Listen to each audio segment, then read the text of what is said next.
I am the Tofu Golem. Please enjoy the video. You begin by preparing the game and your system. Update Marvel Rivals, launch it, and go straight to Settings. Once in Settings, open the Audio and Subtitles panel and scan for any subtitles or closed captions switches. Turn the main toggle on, then pick your subtitle language and size.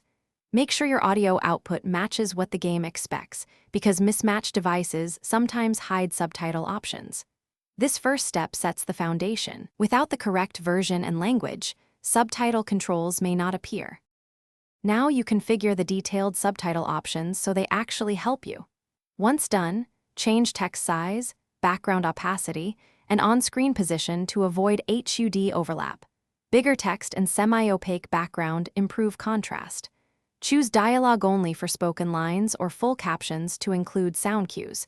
Pick hearing-impaired cues if you need speaker labels and descriptions.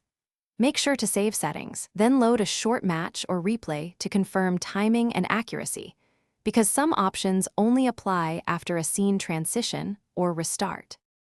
Finish by handling platform-level fixes and a key troubleshooting step. If in-game subtitles are missing, enable system closed captions, check Xbox or PlayStation accessibility settings, or Windows/Mac caption options. Also confirm your platform language packs are installed, because missing packs can block in-game subtitle menus. After making changes, fully restart the game. If subtitles still fail, validate game files or clear cache. And as a last resort, reinstall. Quick tip: test after each change to isolate which action resolved the issue.